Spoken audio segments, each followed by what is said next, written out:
بسم اللہ الرحمن الرحیم۔ السلام علیکم۔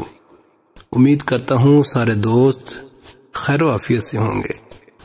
حضرت ابو بکر صدیق رضی اللہ تعالی عنہ ایک روز چلتے پھرتے مدینے میں یہودیوں کے محلے میں پہنچ گئے۔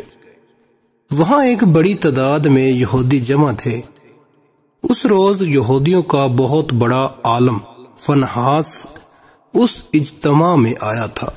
صدیق اکبر رضی اللہ تعالی عنہ نے فنحاس سے کہا، اے فنحاس، اللہ سے ڈر اور اسلام قبول کر لے۔ اللہ کی قسم تو خوب جانتا ہے کہ محمد صلی اللہ تعالی علیہ وآلہ وسلم اللہ کے آخری نبی ہیں، وہ اللہ کی طرف سے حق لے کر آئے ہیں، اور تم یہ بات اپنی تورات اور انجیل میں لکھی ہوئی پاتے ہو۔ اس پر فنحاس کہنے لگا، وہ اللہ جو فقیر ہے، بندوں سے قرض مانگتا ہے، اور ہم تو غنی ہیں۔ غرض فنحاس نے یہ جو مذاق کیا تو قرآن کی اس آیت پر اللہ کا مذاق اڑایا۔ صدیق اکبر رضی اللہ تعالی عنہ نے جب دیکھا کہ اللہ کا دشمن میرے مولا کا مذاق اڑا رہا ہے تو انہوں نے اس کے منہ پر تماچا دے مارا اور کہا، اس رب کی قسم جس کی مٹھی میں ابو بکر کی جان ہے، اگر ہمارے اور تمہارے درمیان معاہدہ نہ ہوتا تو اے اللہ کے دشمن میں تیری گردن اڑا دیتا۔ فنحاس دربار رسالت میں آ گیا، اپنا کیس حکمران مدینہ صلی اللہ تعالی علیہ وآلہ وسلم کی خدمت میں لے آیا۔ کہنے لگا، اے محمد صلی اللہ تعالی علیہ وآلہ وسلم، دیکھیے آپ کے ساتھی نے میرے ساتھ اس طرح ظلم کیا ہے۔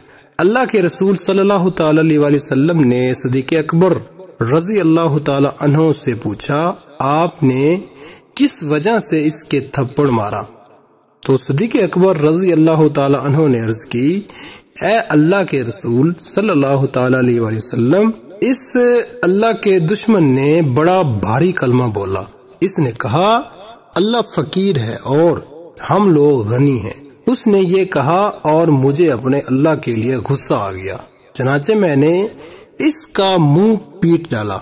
یہ سنتے ہی فنحاس نے انکار کر دیا اور کہا، میں نے ایسی کوئی بات نہیں کی۔ اب صدیق اکبر رضی اللہ تعالی عنہ کی گواہی دینے والا کوئی موجود نہ تھا۔ یہودی مکر گیا تھا اور باقی سب یہودی بھی اس کی پشت پر تھے۔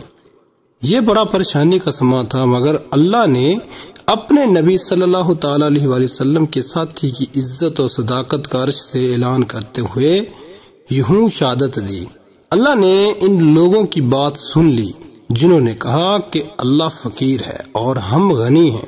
صدیق اکبر رضی اللہ تعالی عنہ نے اپنے رب کی گستاخی پر رب کے دشمن کے تمانچہ مارا، اور جب صدیق اکبر رضی اللہ تعالی عنہ کی صداقت پہ حرف آنے لگا تو اللہ تعالیٰ نے حضرت ابو بکر صدیق رضی اللہ تعالی عنہ کی صداقت کا اعلان عرش سے کر دیا۔